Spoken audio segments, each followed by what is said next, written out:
So welcome today. Oh my goodness, I can't believe it is uh, March the 22nd.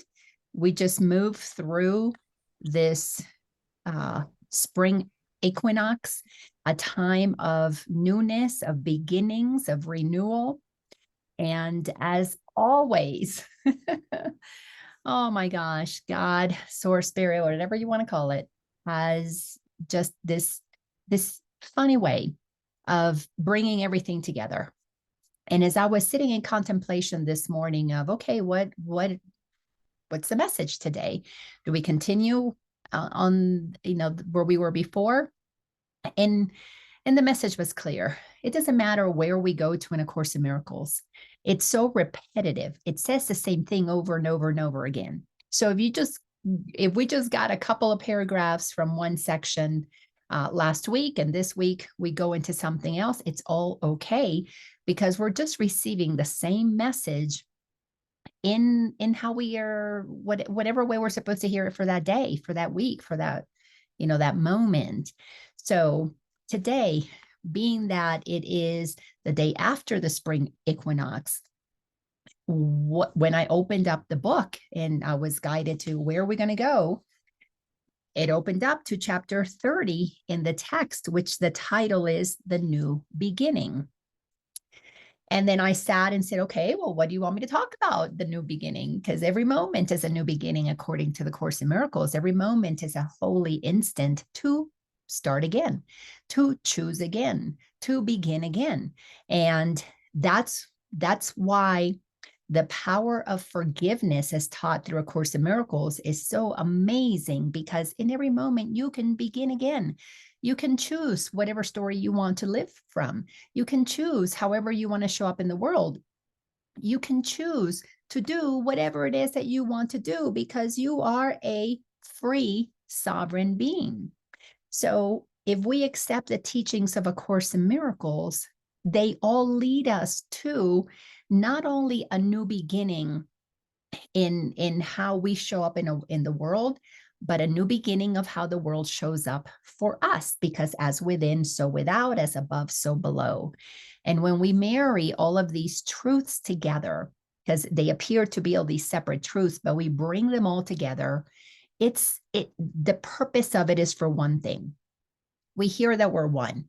It's because there is only one consciousness, one energy, one field, no matter what you call it. That field is intelligent, it's pure love, and it just wants to expand. It just wants to extend. Why keep all that yumminess to itself? It wants to expand it.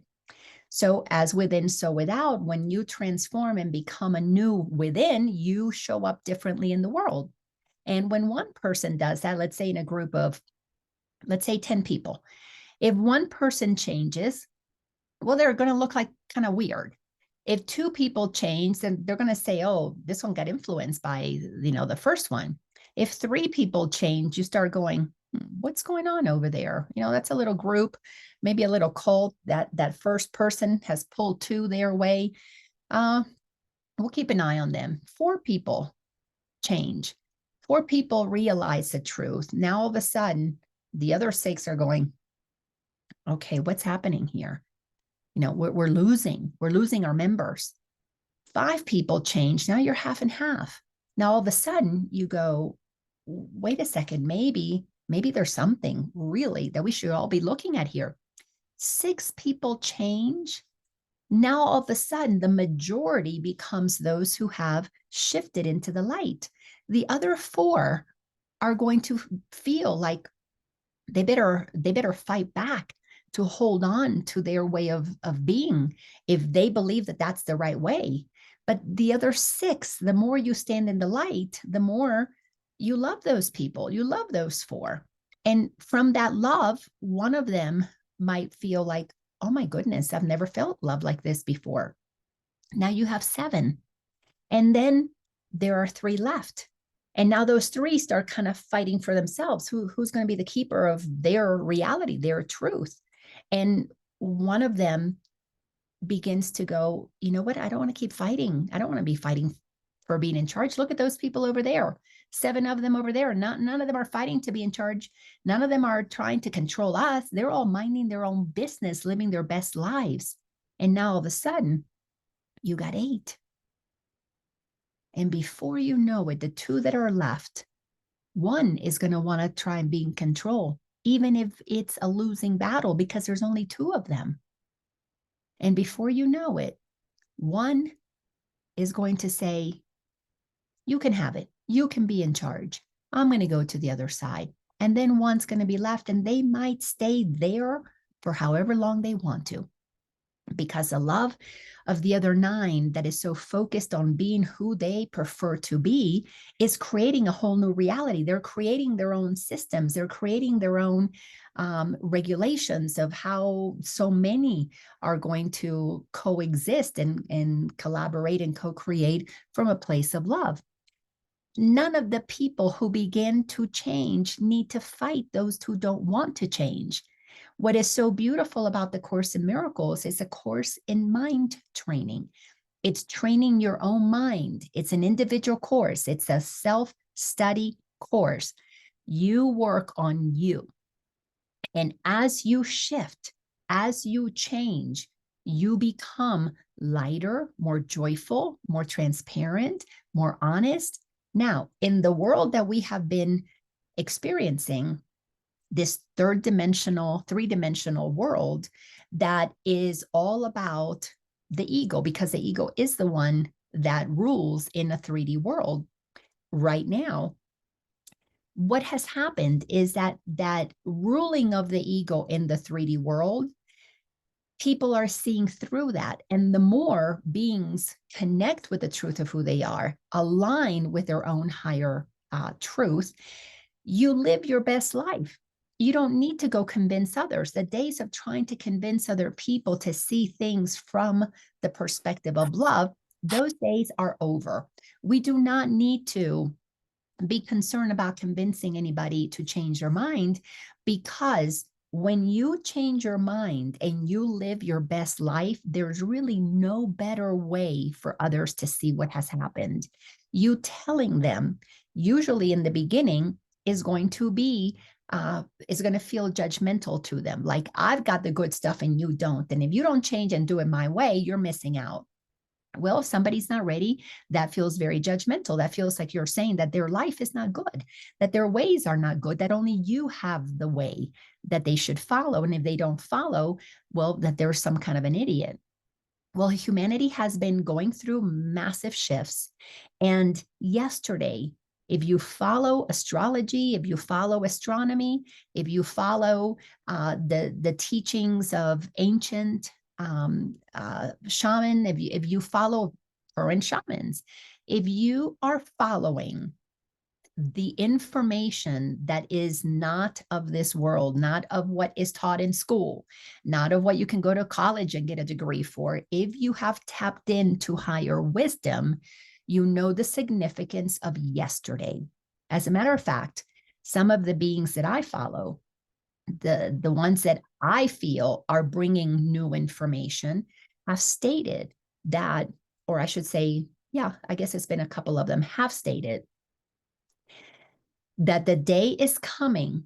Do you know how when Jesus was on this planet, they changed the calendars, and that we went from however they were keeping dates at that time, to BC, before Christ, and then we started at 0, and from 0 to now, 2023, we have had 2023 years where the calendar changed. Well, yesterday is going to be a date that in the not too distant future is going to start a new calendar and a new timekeeping. And this time, the BC, instead of before Christ, is going to be before consciousness.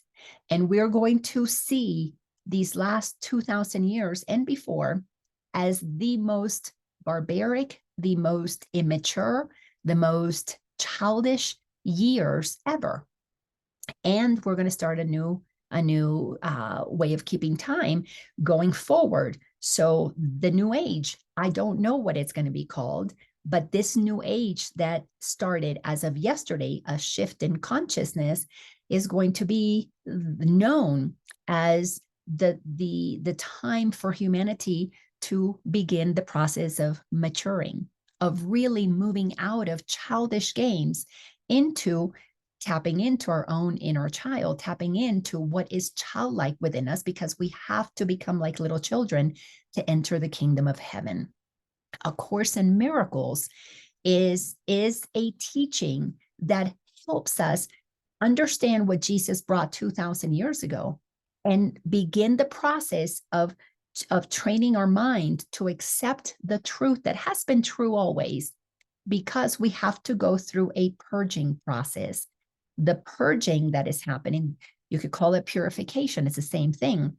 We are releasing that which no longer serves. So if you're going to be a mature civilization, you cannot be operating with immature beliefs. You cannot go on to college if you're still acting like a middle schooler. You know, if you still need to go through the process of middle school to high school before you get to college, well, we are in the process of bifurcation. That means simply a splitting.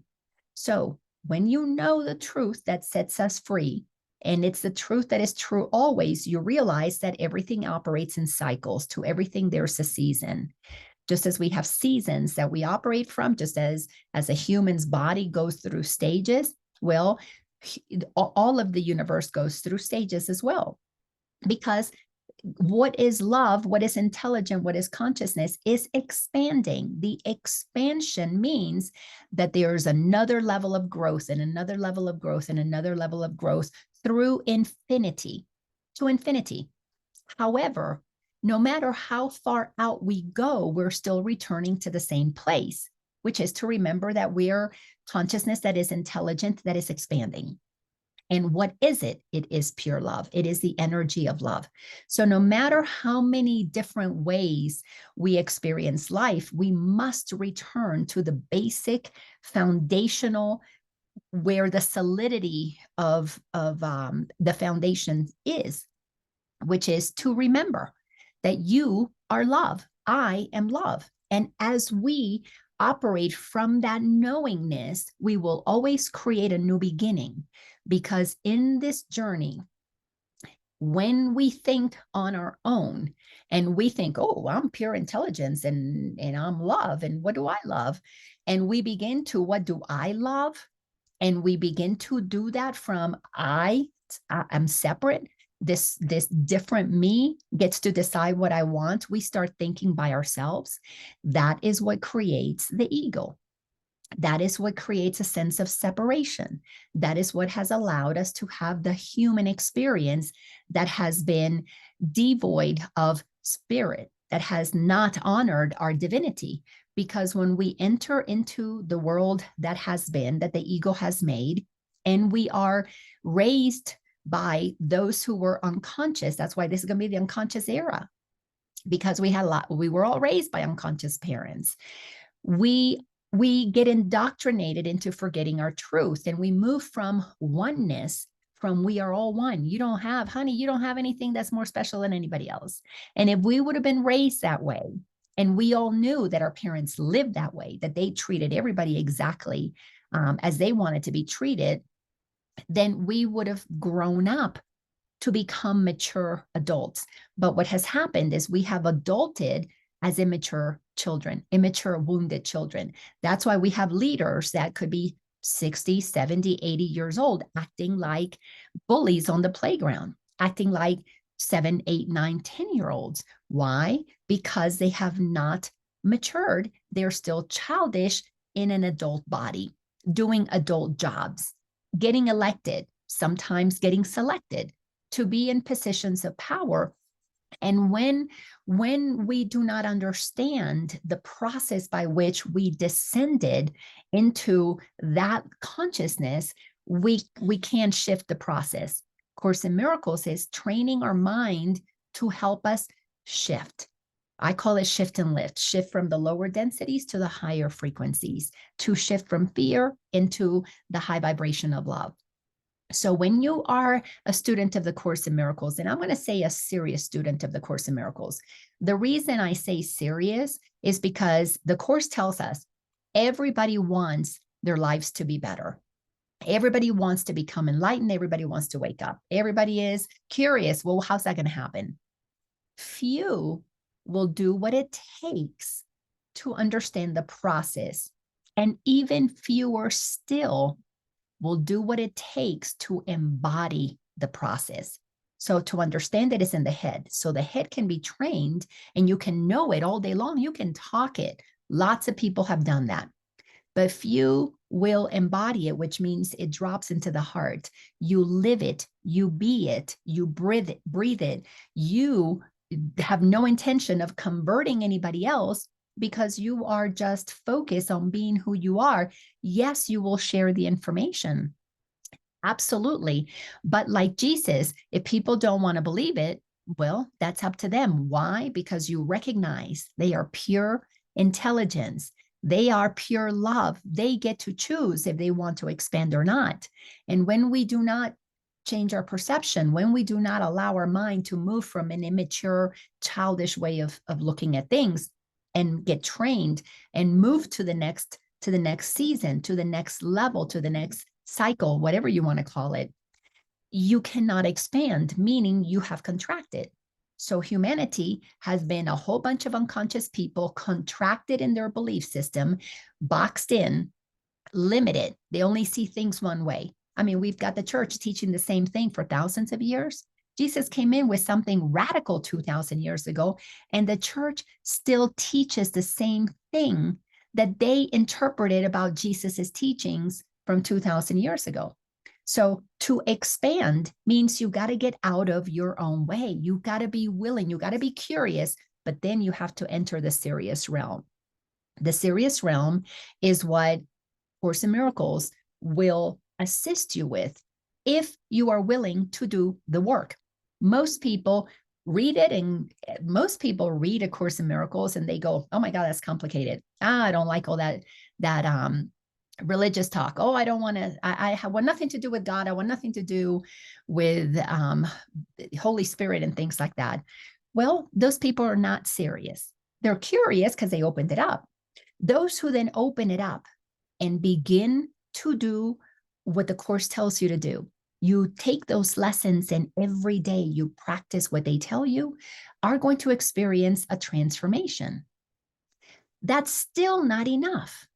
You've got to go all the way, which means you do only what the Course tells you. What I see happens to a lot of people, they come to the Course, they get the beautiful teachings of the Course. They talk about love, about oneness, about you and God are one, about we're all one. I mean, it's beautiful, kumbaya. It's absolutely amazing and miraculous, but they still listen to the ego and still think on their own.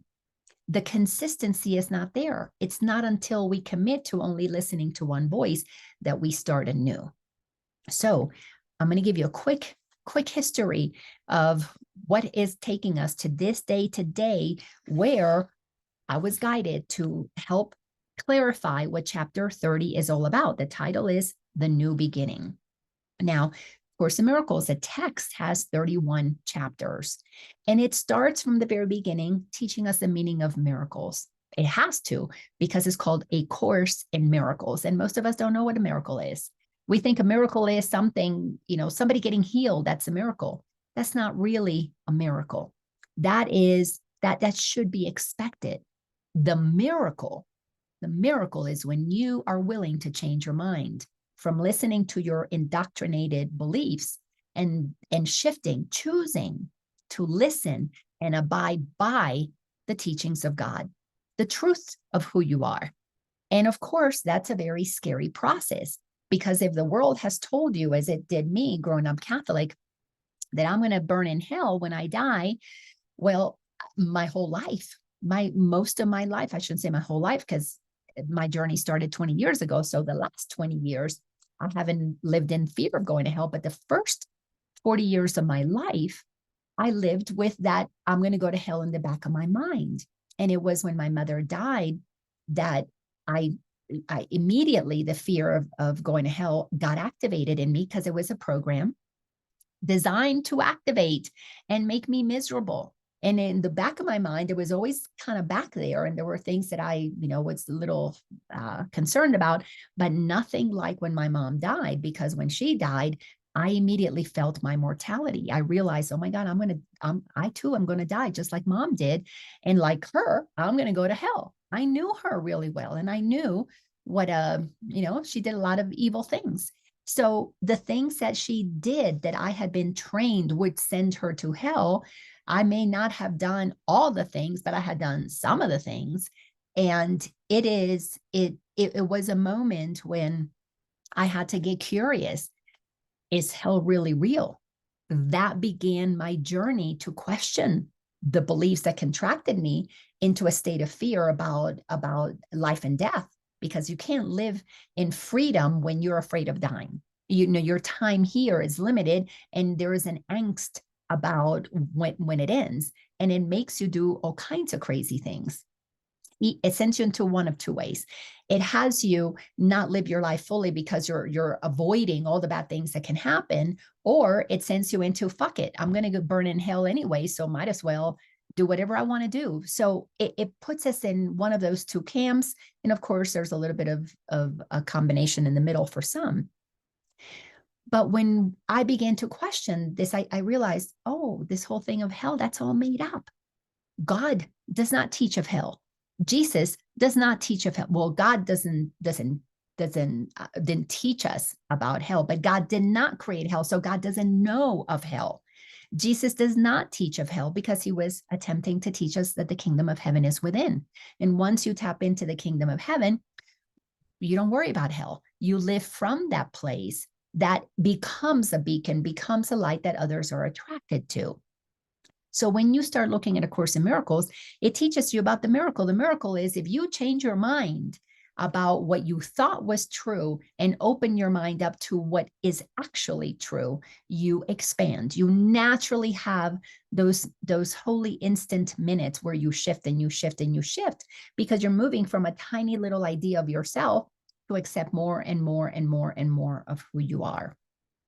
Then it takes us through a beautiful process of teaching us about what the ego is, how it's created its illusion, how it's made us feel separate. So what do we need to do to heal ourselves and return to our wholeness?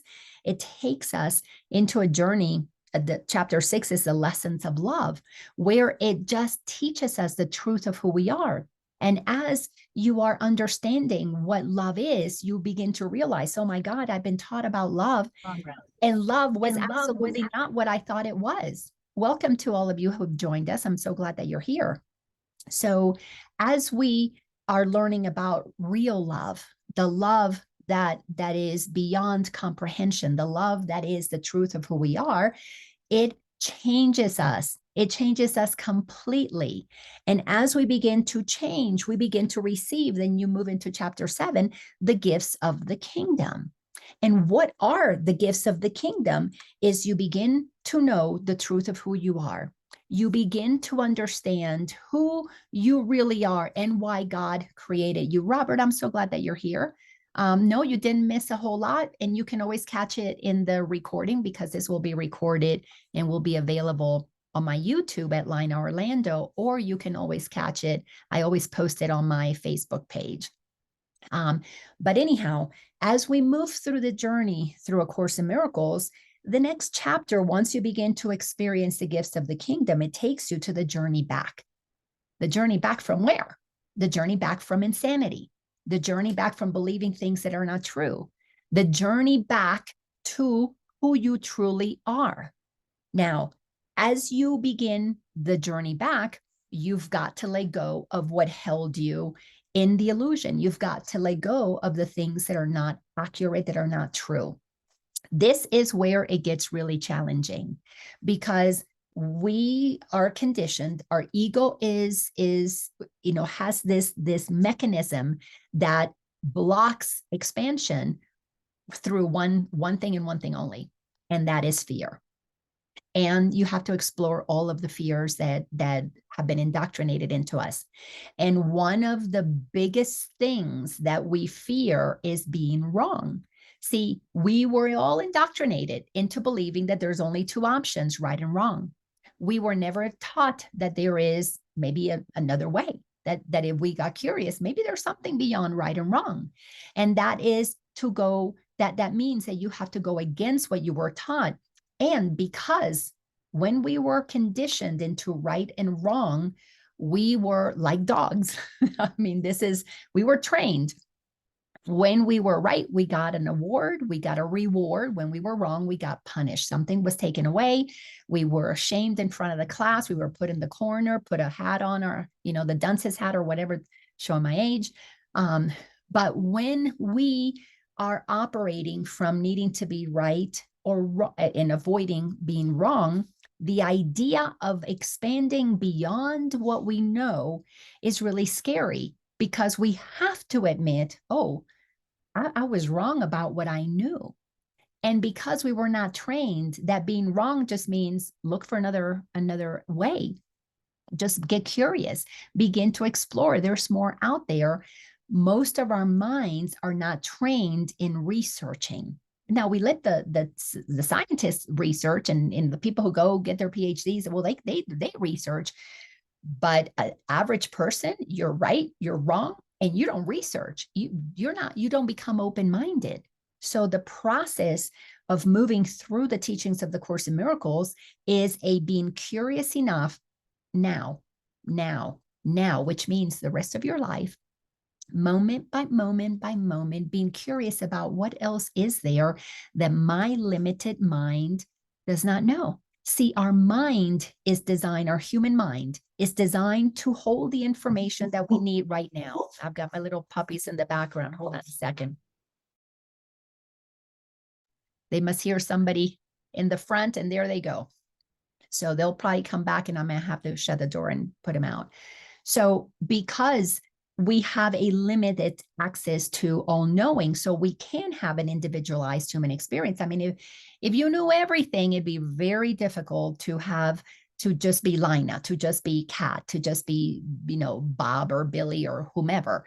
So our minds are specifically designed so we get a brain that holds through neurological pathways so much information. But we have access to God's mind always. For that, you have to come into the heart. You have to access the place within you that can tap into more, but you have to be humble, meaning you can't be a know-it-all. You can't be the one that is righteous about everything, because then you cannot access the mind of God, because what you're right about is only what is programmed into your brain. In those neurological pathways is what we are attempting to reprogram, because they create ruts in our mind and we keep believing the same thing and keep going down that path. So the journey back is to go back to the beginning, to when before we were even born, to remember the truth of who we are and realize that through the birth process, we were birthed into a family that gave us the teachings that they knew. Your mother and father downloaded their neurological beliefs into you, and that became what you knew. And then that became what you thought was right, especially because it was given to you by people that you loved and trusted. And of course, we got the downloads from the church, and we got the downloads from the education system, from the government, and from all of those people. Maybe you didn't trust them, but you might have feared them. And if you feared them, you would do what they told you to do, so that you wouldn't get in trouble. Again, rewards and punishments. And then we move through the process, through the course, into accepting the truth of who we are. And then it goes into the deeper understandings of the idols of sickness. What makes people sick? Well, it all starts in our mind. The wrong thinking is what makes us sick. Because when we believe things that are not true, they activate fear within us. They activate fear of being wrong. They activate fear of being found out that we did something wrong. So we have to go through the process of understanding what sickness is all about. And it is in the mind. And as we understand how to heal our mind, we understand how to train our mind, reprogram our mind, by removing those layers of beliefs that cover the truth that is already there. We move through the process of understanding The difference between God and ego. You cannot understand the difference between God and ego until you go through all of these steps. I mean, I've been a teacher now for about 17 years, and I can tell you that until we get to the place that we can see the thoughts that are not true, we cannot see our ego, because our ego is the accumulation of thoughts that are not true. So there has to be a mature enough, I guess you have to mature enough to know that just because you're believing something that is not true doesn't make you bad, doesn't make you wrong. It just means that you bought into the conditioning that let you have your human experience. So it requires an incredible amount of courage and humbleness to say, you know what, I love my mom, I love my dad, but they taught me things that were not accurate because they were taught things that were not accurate. Let me go back as far back as I have to. This journey back is a journey home to where we all began. And we all begin from love. We all begin from that which is pure love that just wants to express and extend itself. And it extends and expresses itself through you and me. So we've got to get back to the place where our minds return to that truth that is true for everybody. And that's what makes this so beautiful and so wonderful, is that it's not just true for you, it's true for everybody.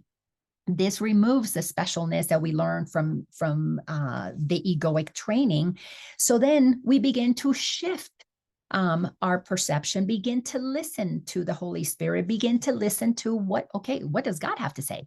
I've been hearing what the church has to say, what my mom had to say, what my grandmother had to say, what the government has to say. And then we go through a process where we begin to understand what truth is. And we begin to cultivate an understanding of really what has value, what has true value. The things of the world that we've been indoctrinated into believing have value are all external. What people think of us. Did we get on the New York Times bestseller? Were we Times Person of the Year? How much money do we have in the bank? Because the world has taught us to muddy the idea of self-worth with net worth. So we become chasers of stuff, of accolades, of, accumulate things. We have to begin to realize that what ultimately has value, and if you are this far into the journey, you begin to value truth above everything else, peace above anything else, love above anything else, but the love that the Course teaches, the love of God, the love that Jesus taught 2,000 years ago, not the love of the world. Well, if you love me, you'll buy me a big ring. Or if you love me, you'll stay with me. If you love me, you wouldn't look at other people. If you love me, you would sacrifice for me. That conditional love is ego love, because it means that I've got to do something to get something. And when we have transactional love, we have conditional love, which becomes codependent love. I can't be okay if you leave me. That's why we have all those crazy songs that teach us, I fall apart if you go away. Well, maybe what falls apart is your wrong idea of yourself if they go away. Thank goodness I've had enough people leave my life, and my world fell apart, and it helped me crack the shell in which I was living in an illusion that I needed something external to be okay. So when you value truth, you begin to want to understand the truth of who you are. And the only way to know the truth of who you are is to find out the truth of who created you. And the Course in Miracles tells us that the only difference between us and God, and this is so profound, this changed me so, oh my God, the only difference that Jesus teaches us between us and God is God created us. That's it. Meaning we are exactly the same as God, except we can't create ourselves because God beat us to it. So then you want to know, well, what is God? The creator of this multiverse, the creator of all things amazing. The Course begins to help you see the difference between the world the ego made and the world God created. Because see, God created this beautiful, beautiful, lush planet for us to exist in, because we're using God's creative powers to create that which is beautiful, which is holy, which is life-giving. This planet is full of abundance. It just gives us all the water we need. It gives us all the food we need. It gives us all the shelter that we need. It gives and gives and gives. So how do we not experience the world that way? Because the ego has made its own world. It's made a world of specialness, the haves and the have-nots, the rulers and the ruled, the takers and the givers. So we have created this division where little by little by little, as Jesus told us 2,000 years ago, how many times do we need to hear the truth before we accept it? Well, we'll only accept it when we acknowledge the truth is the truth and stop arguing with it. So Jesus told us 2,000 years ago that you can only have two masters. That's it. God, meaning the God of love that he was talking about, or money, power, the illusion of separation, of specialness that makes me feel that I am superior to somebody else. And when you begin to think you're superior and you believe you're right about that, you will do whatever it takes to always keep accumulating and having, because what does the ego value? What people think of me. And because we've been trained to believe that, well, the millionaires, they must be better people. The billionaires, they must be the smartest. The billionaires, the trillionaires, they must be the ones who know everything. So we have been deluded into thinking that those who have more somehow know more. So little by little, we have been going through this process of awakening. Jesus 2,000 years ago was not the one who began this process of transformation. We had the Buddha before that. We had others, Lao Tzu, before even that. So for thousands and thousands of years, and if you want to go really far back, and you go to you want to go into Atlantis, you want to go into Egypt, you want to go into Lemuria, you can go far, far back, more than we are taught in school, and begin to really piece together that there is no reason to be on this beautiful planet and operate from the ego and have money as our master, money and power as our master.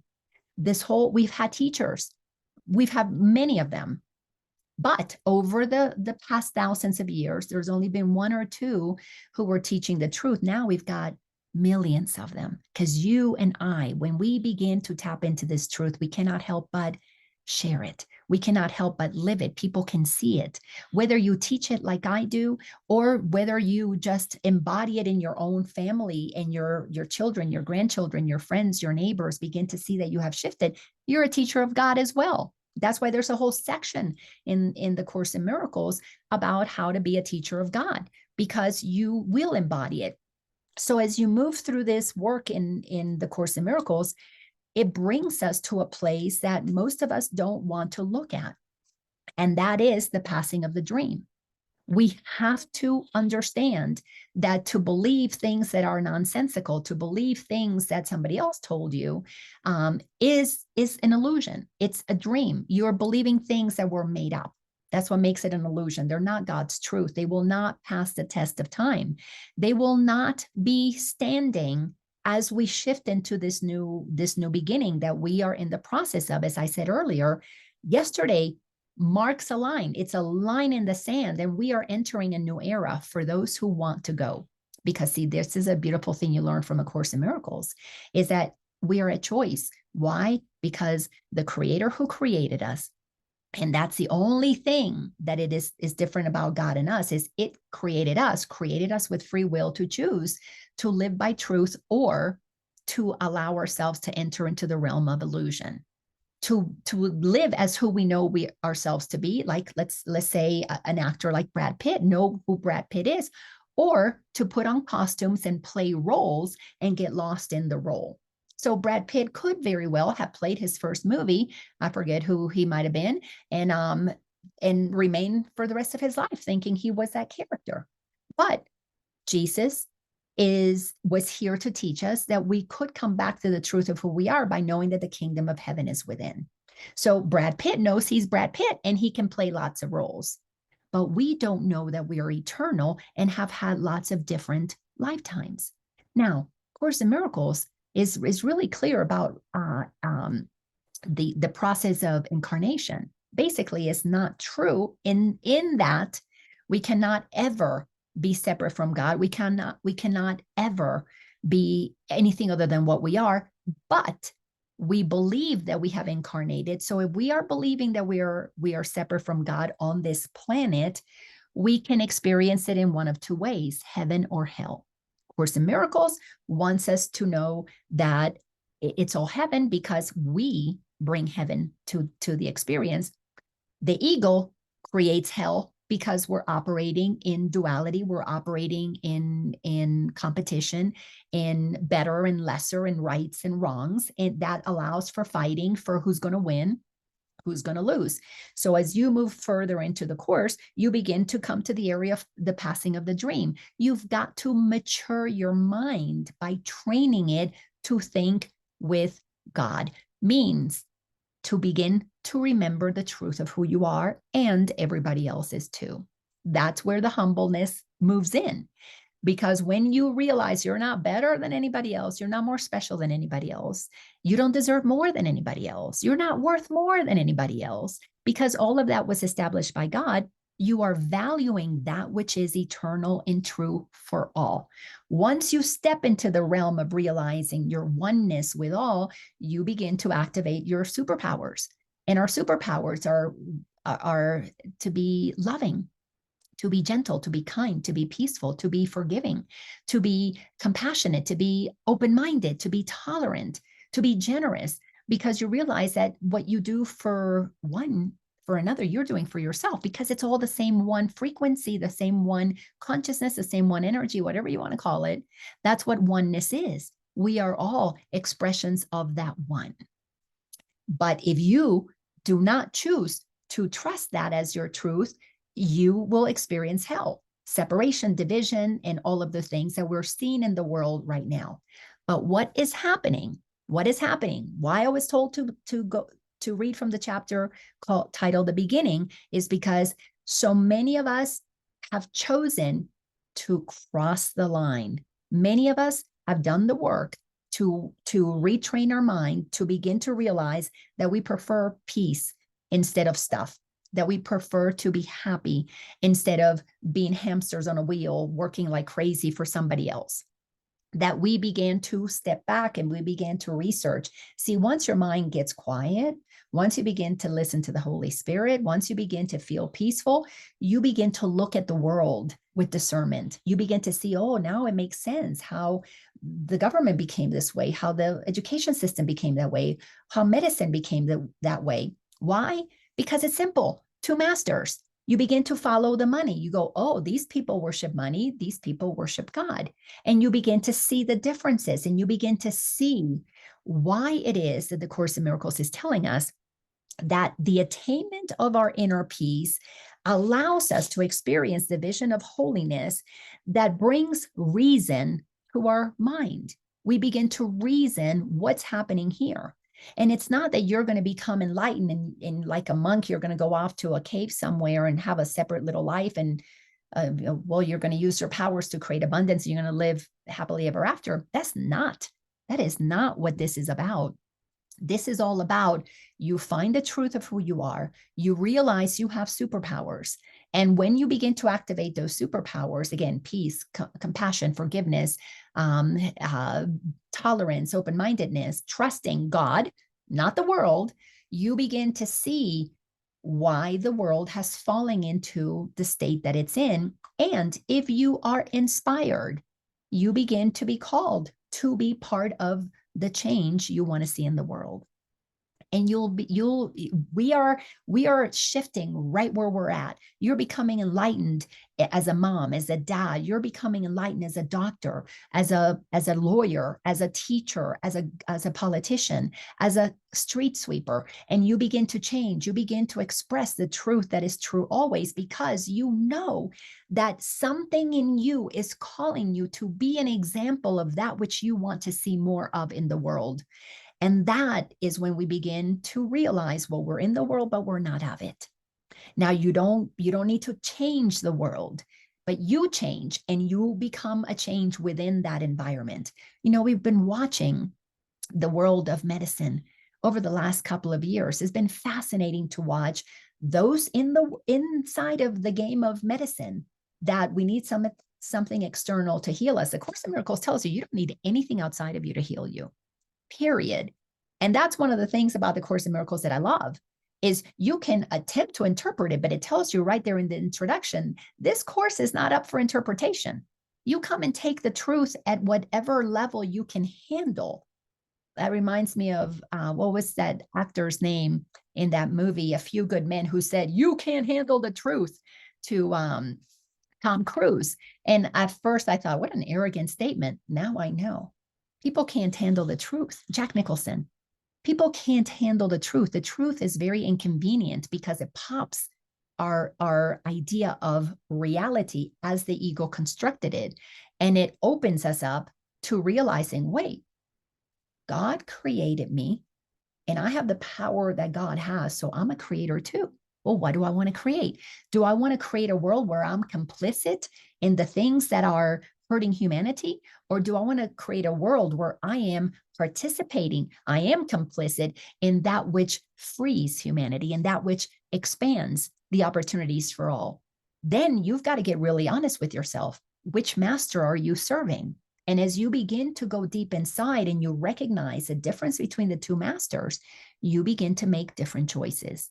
And as you make choices, you will find those who are making the same choices and they come together. So the doctors who leave the world of let's say, making money, and they move to the world of that they want to heal, they want to serve. It's not about the money. It's about making sure that people understand what they need to do to be healthy. Maybe they don't understand that it's a shift in the mind, but they understand that you need healthy foods, that you need exercise, that you need simple things, basic things that keep you from getting sick. Well, those doctors are leaving the system of serving the master of money to serving God. And they may not call it God, but they know that they're serving something that is inside of us that recognizes the ability of the body to heal itself. Well, see, in one level, they understand that the power of the mind is powerful, that they know that if we begin to tap in here into the innate knowingness of the body, into the innate intelligence, they already know. They're on their path to realizing how powerful we are, even if they don't use that same language. So the Course in Miracles moves us from the war within ourselves, which is as within, so without. And we're watching the war out there. You know, people warring out there, it's not like it's happening randomly. Those are people just like you and me. Which master are they serving? And when you begin to take a step back and you widen back and you watch the government, you realize, wow, this person, you listen, your ear gets turned on to hearing, well, this person is doing the work of God, uniting people, uplifting people, expanding opportunities for people. This one is serving money, is serving personal power. It's about contraction, limitation, division, pitting one against the other, creating laws that favor one group instead of all. And when your mind is trained and your ears can hear, because this is why Jesus said, let those who have ears, let them hear. You have to hear that which is fear-based, ego-based from that which is God created. Love is at its core. The frequencies are very different. You begin to feel the high, the love, the expansion of love. You begin to feel the contraction, the tightness of divisiveness, of ego, of fear. And once you begin to see the distinction and feel the difference between the two, you will not choose to be complicit and participate in feeding that system anymore. That's why so many people are creating, I've got friends creating their own towns. They're in political positions. They're stepping up and saying, no more. We're not going to let you tell us what to do. We are free beings created by God with that freedom. It's right there in our Constitution, in the Declaration of Independence. How interesting. The Declaration of Independence is a document written by humans that I believe was channeled, just as the Course in Miracles was channeled by Helen Schuckman. The Declaration of Independence was channeled by some beings who were tapped in. They may not have walked the talk, they may not have lived it, but they knew to take the messages that were given to them and put them down for the generations that were coming after them to be able to have something that granted them in paper, while they were in the illusion that the government was in charge, granted them in paper the memory that we, the people, are the ones who get to decide if the government does this or not, because it stated that God created all men and women equal, endowed with the same inalienable rights to life, liberty, and the pursuit of happiness. Course in Miracles says that our purpose is to be happy. And I went ding, ding, ding, ding, ding. So when you begin to see the truths that are true always, you begin to see them everywhere. It doesn't matter what teachings, whether it's political teachings like the Constitution, whether it's spiritual teachings, whether it's philosophical teachings. You can look at a book about math and find the truth of God in there. I mean, scientists like Einstein and Tesla, they found the truth in science. Why? Because God is everywhere, meaning truth is everywhere. And all of it always led to the understanding that we are one, that we're all equal, experiencing life, liberty, and the pursuit of happiness. One day I'll just do a whole life, liberty, and the pursuit of happiness and how that equates to A Course in Miracles. It's clearly stated in the Course in Miracles, not only that we're equal, but that our work is to be happy. That is our purpose. Then, of course, we have to go through the other chapters, which take us through a transition. Humanity has been on a transition. If you open up your mind and you become open to hearing messages from all sources, because all of us are God expressing itself individually, and you attune yourself to receiving information so you can get pieces of the puzzle and see the bigger picture, you begin to understand what happened in 1987. The harmonic convergence. You move to science, you move to astrology, you move to astronomy. You begin to understand that there was a shift. There was a shift because so many of us were changing inside, accepting that we're powerful, and we were done with the low frequencies of the immature ways that humanity was behaving. We wanted to end divisiveness. We wanted to move into an era of peace. However, we couldn't just change overnight because we are in a world that appears to take time. So as the Course in Miracles says, we're using time to undo what God created over time. So we're little by little changing our mind about what we got conditioned to believe for thousands of years. And we are little by little cleaning things up. And 1, 2, 10, 20, we're in the millions. We're in the millions of those who can see because they have the eyes to see, because we're seeing with the eyes of God, and we are hearing clearly what is of God, what is not of God. Then we have to go through that we've been through that transition. We're in it. We go through the healing of the dream. That's an internal job that you must do. You've got to heal your mind of misperceptions. That's the miracle. You shift your perception from what is made up, that is unloving, to what is true. And it's not made up. It's true, and it's true for everybody. That's when the wars end. It's when we all know the truth and we all know we're one. We don't have to kill each other. But when you get to the place that you heal the dream in your own mind, you know this is an illusion. You must go through the undoing of fear. This is where so many people will not go. This is where I have been teaching long enough now, almost 2 decades, to know where people stop. People stop in undoing the fears, because our mind gets all spiritualized and we begin to think, oh, I just want love and light and kumbaya, and I want to chase unicorns and dragonflies, and I only want the pretty stuff. I only want the light-hearted stuff. And we learn through law of attraction, cancel that thing that scares me. But here's the thing. The Course in Miracles tells us that we are the light of the world. You know what's going to happen? And it's already happening. But from yesterday forward, from the moment that we crossed that line and we entered into the spring equinox, we entered into a new beginning. The energies on the planet, if you follow what they're saying about the solar flashes, a lot of energy is being sent to this poor little planet. And I say poor little planet because it reminds me of the little engine that could, working so hard to move forward. But this planet, she is a consciousness, God expressing itself as a planet. And God is infusing her, just as it's infusing us, with the memory that we don't need to be operating in oppression. We don't, if you're done with playing in that frequency, you get to decide, I'm done. I'm putting those childish toys away and I'm stepping into something mature, something that has not been here before, but it's possible because I have access to it when I tap into God's awareness, God's knowingness, God's truth, God's love. So where people stop is they don't want to use their light to face the fears. They don't want to deal with the fears. That's too low frequency for me. We are being asked to be the light of the world and shine our light on the darkness. That's why so much is coming up into our awareness that's been there forever, but it's been hidden. And it was hidden because we were easily deceived. We were easily distracted with television and movies and go find more stuff and go buy more. And if you wear this, you'll look this way. And you need the next Botox and the next whatever to make you feel more special. And we got distracted with wanting to look better because we care about what the world thinks about us. But when you no longer care about what the world thinks about you and you only care about what God thinks about you, and you're here to do your purpose and you realize, I have life, eternal life. I don't need to be worried about what I accumulate in this lifetime. I'm eternal.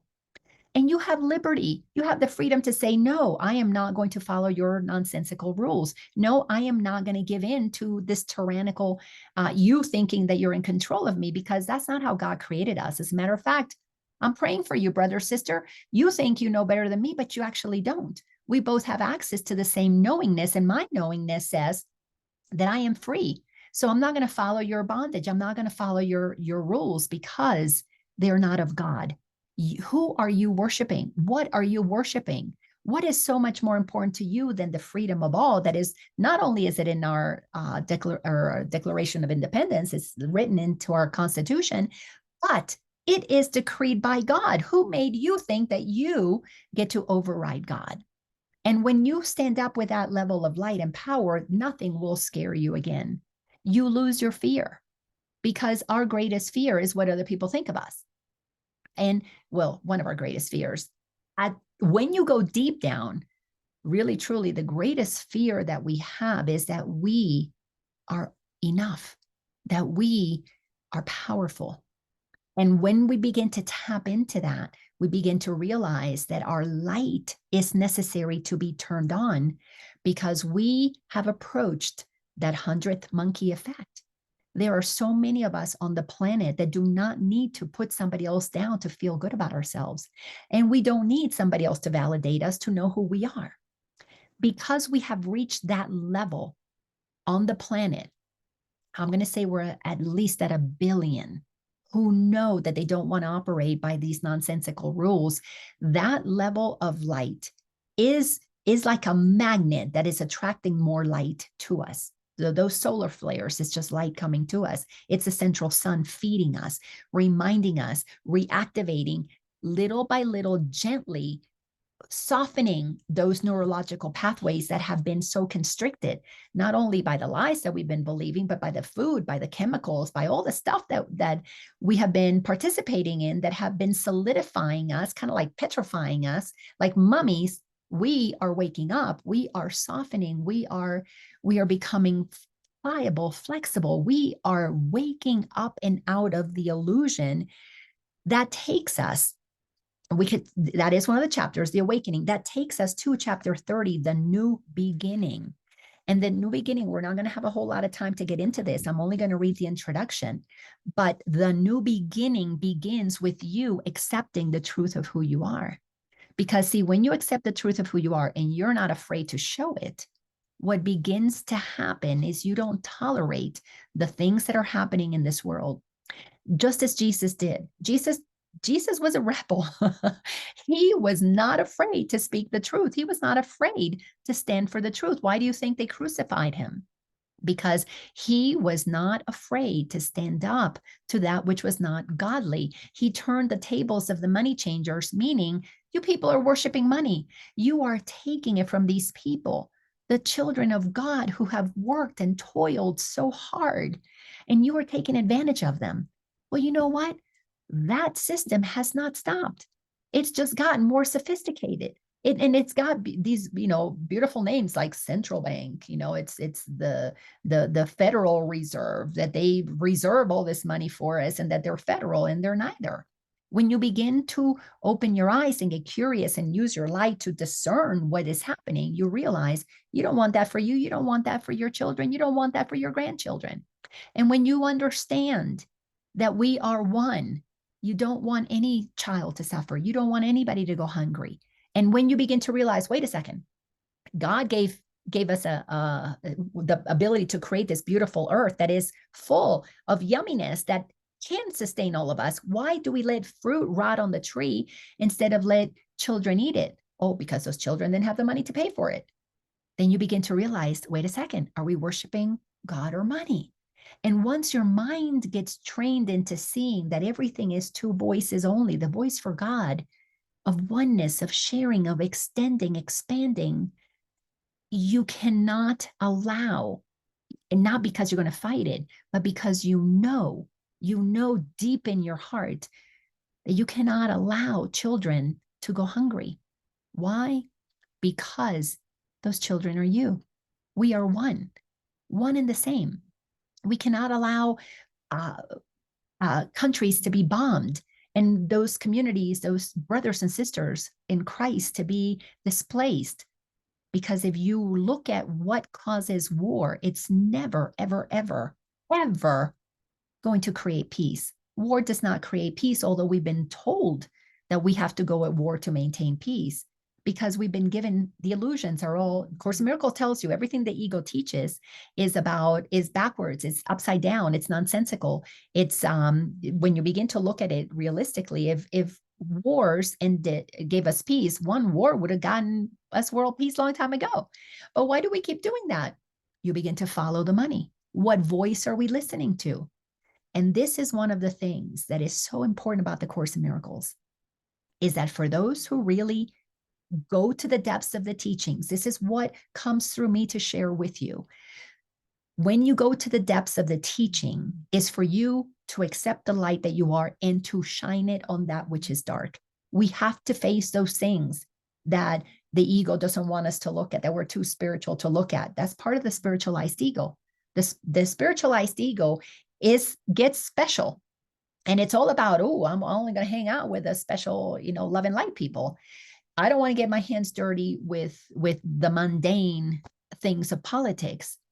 I have seen so many people who find the calling to go serve in their country, to become candidates, local elections, to be the ones that are poll watchers, to do those mundane things that too many of my spiritual friends, are too love and light to get their hands dirty with.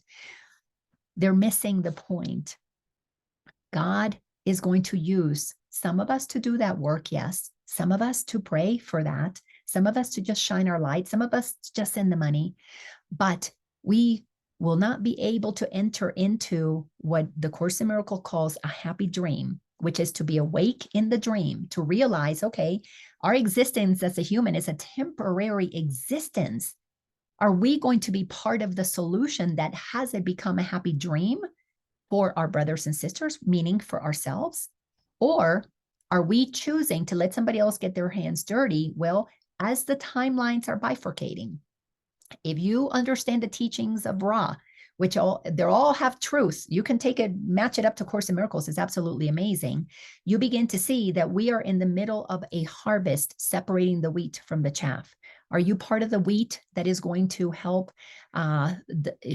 just nourish humanity? Or are you part of the chaff that is going to have another incarnation operating in maybe your spiritualized specialness, but not in service to the greater good of all? The new beginning states right here very clearly in the introduction. The new beginning now becomes the focus of the curriculum. The goal is clear, but now you need specific methods of attainment. The speed by which it can be reached depends on this one thing alone: your willingness to practice every step. Each one will help a little every time it is attempted, and together will these steps lead you from dreams of judgment to forgiving dreams and out of pain and fear. They are not new to you, but they are more ideas than rules of thought to you as yet. So now we need to practice them a while until they are the rules by which you live. We seek to make them habits now, so you will have them ready for whatever need. That's what we're going to focus on next week. We are at a new beginning, but to have the new beginning, you must be an active participant in it. And it's going to take time to practice and embody these things. But we're not going to be able to move forward in our expansion until you are willing to embody the truth of who you are and actively participate in the ending of the old by deliberately co-creating the new beginning. So let me stop there. Kat, I see your lovely face. It's so beautiful to see you, and see we've had some other people here today that we haven't had here before. Thank you for joining us. Kat, do you feel like saying something that you get? I know you always get nuggets here, but what was something that you might have heard today that just stood out?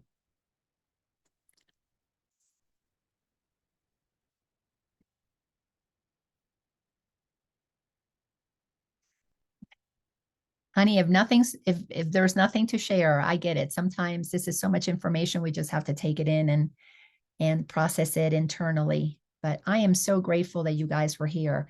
If these messages, if these transmissions touch you, inspire you, help you clarify what it is that you believe, what it is that you're feeling, experiencing, and you want to share this with others, please share the video. It will be on my YouTube channel later today at Laina Orlando. I also post them on my Facebook channel. And I'm feeling called to be more deliberate about joining groups that are for those who want to use truth, and they are also patriots. So I feel that spirituality and patriotism go hand in hand. That's my calling. My calling is to help people use A Course in Miracles in a way that is practical to really liberate America. Because when we liberate America, we liberate the world, because we have an important role. America plays an important role in that which is of God. And God's plan is that all beings be experiencing eternal life, liberty, and happiness. And that I know is like a tall order for this planet that is in so much turmoil.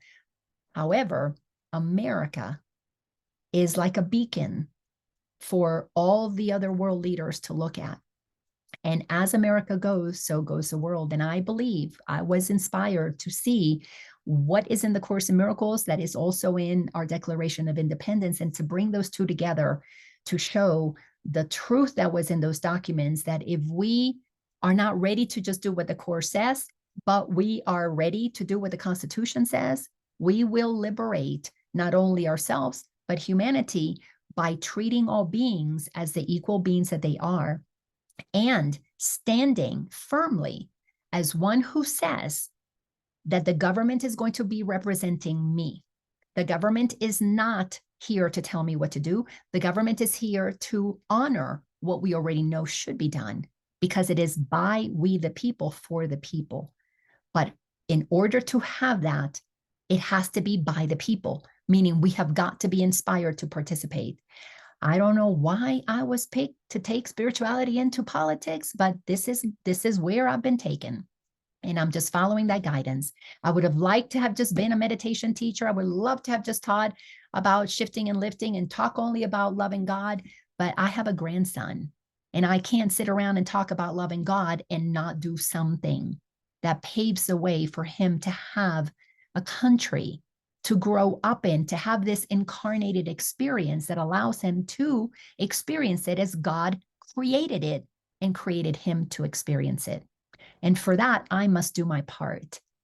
So I know this puts off a lot of people who are spiritual and don't want to make spirituality with politics, and I bless you, and that's okay. But if you can do and you can bring them both together, then you are one who can be in this world and not of it. And you will serve as Jesus did, as others have, as Gandhi did, as Kennedy did, as Martin Luther King Jr. did. We have had lots of people who find the truth, find God, and then they go in service. And many of them do it in politics, as many are doing it in medicine, many are doing it in the education system, but that's not where I've been called to go. I've been called to make sure that our government is honoring the truth. And only the truth sets us free. So we have to look at the lies that they have been operating from with love, compassion, forgiveness. I'm not here to accuse any of them. I'm just here to say, hey, you too can access love if you want to. You too can listen to God if you want to. But I'm not going to be listening to your fears. I'm not going to be listening to your nonsense because it's not my truth. So brother, sister, I'm calling you into the light with me. There we will co-create heaven on earth together. I can do it by myself, but I'd rather do it together. So thank you for being here today and being part of this incredible opportunity where I get to do these transmissions only because two or more gather. Thank you all so much. So next Wednesday, we will come back together again and see what continues with the new beginning. Thank you. Love you. Thank you, Laina. Thank you. Of course, sweetie. Thank you so much. Yes. Take care. Bye-bye. You too. Bye.